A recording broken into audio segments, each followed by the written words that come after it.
Venezuela రాజధానిపై భారీ స్థాయిలో వైమానిక దాడులు చేసి ఆ దేశ అధ్యక్షుడు నికోలస్ మదురోను అదుపులోకి తీసుకున్నట్లు అమెరికా అధ్యక్షుడు ట్రంప్ వెల్లడించారు. ఈ క్రమంలోనే తాజాగా ట్రంప్ సంచలన ప్రకటన చేశారు. వెనిజులాను తామే పాలిస్తామని తెలిపారు.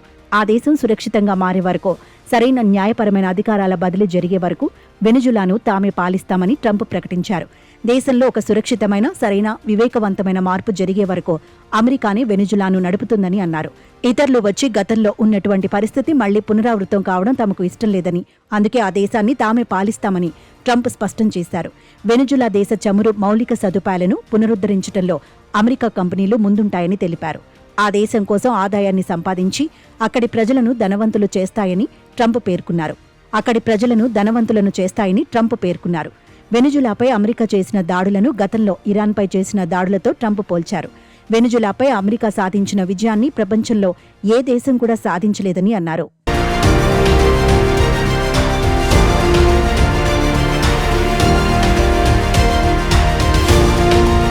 వెనిజులా సైన్యాన్ని నిర్వీర్యం చేశామని ట్రంప్ వెల్లడించారు.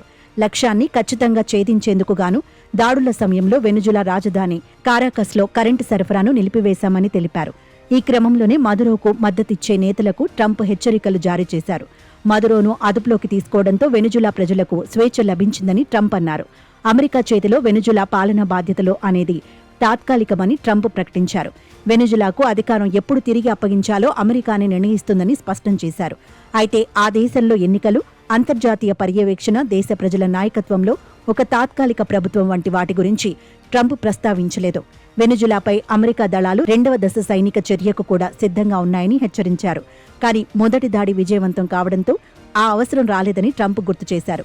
అవసరమైతే భవిష్యత్తులో కూడా చర్యలు తీసుకునే అవకాశం ఉందని తెలిపారు. కాగా వెనిజులా అంతర్గత విషయాల్లో అమెరికా జోక్యంపై అంతర్జాతీయంగా భిన్నాభిప్రాయాలు వ్యక్తమవుతున్నాయి.